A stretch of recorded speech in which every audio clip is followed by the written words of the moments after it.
member of the Homeland Security, Border Security, and Maritime Security Committee, working on human trafficking and smuggling, and coming from a city that has been called the epicenter of human trafficking, Houston, Texas.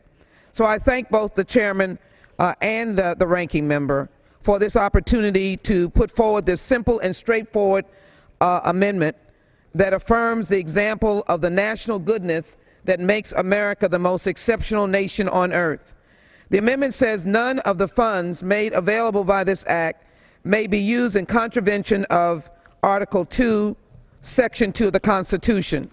I'm joined in this amendment by Congressman Steve Stockman, Lois Frankel, Congresswoman Frederica Wilson, and Congressman John Conyers.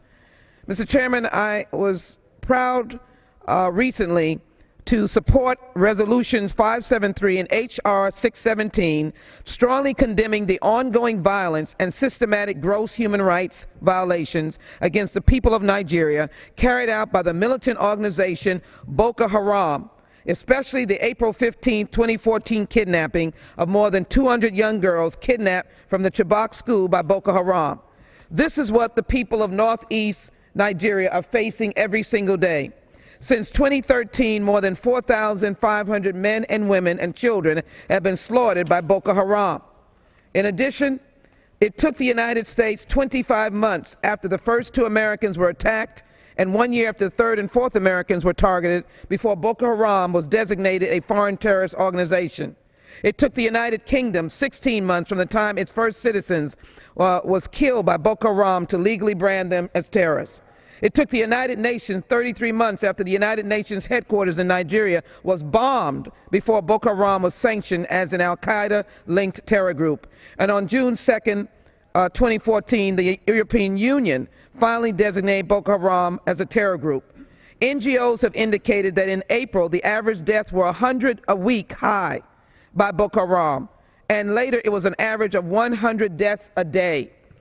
So they couldn't do enough killing of Christians and Muslims and journalists and healthcare providers and relief workers and school children.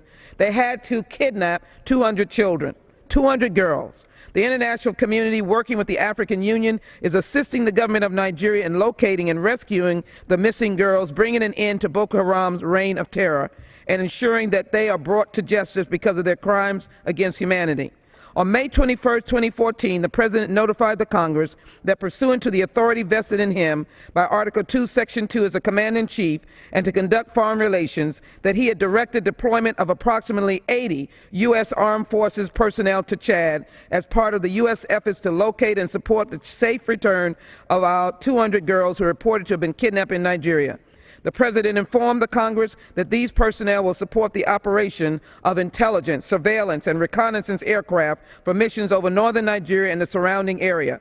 The force will remain in Chad until its support in resolving the kidnapping situation. My simple amendment indicates that nothing in this bill will contravene the President's authority while these girls are missing.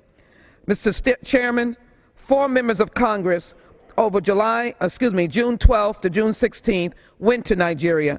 We were in Northeast Nigeria. We were in the Borno state, in Abuja.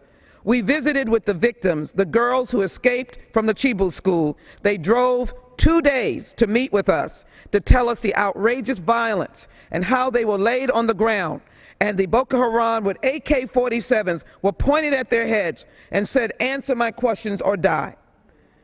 Then we met a woman whose throat was sliced and her husband, a police officer, was decapitated. The enforcement, the military, and the police officers of Nigeria need our help. No, this is not an encouragement or a suggestion at all for boots on the ground. It is a simple collaboration that will stop the siege of Boko Haram that is spreading across Africa and the Sahel area. It is almost like the unknowing understanding of the Taliban by many in America before 9/11. Boko Haram is a disaster waiting to happen for the continent. In a state like Nigeria that is about to be 440 million people, that has a 7% growth rate and is one of the most prosperous nations in Africa. It has 60% poverty. It has 10 million children out of school, and Boko Haram is burning hospitals, schools, Christian churches, mosques, and killing pastors and emirs. And so this amendment is to remind us, just as Hubert Humphrey said, people are the great issue of the 20th century.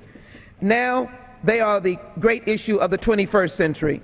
It is time to treat our boys and girls and women with respect. As I close, I ask my colleagues to support the amendment to stop the headlines like this as Boko Haram continues to rage across Nigeria. I yield back my time. I ask support for the Jackson Lee amendment. Does anyone seek recognition in opposition to the amendment? The question is on the amendment offered by the gentlewoman from Texas. Those in favor say aye. Aye. Those opposed say no. In the opinion of the chair, the ayes have it. The amendment is agreed to.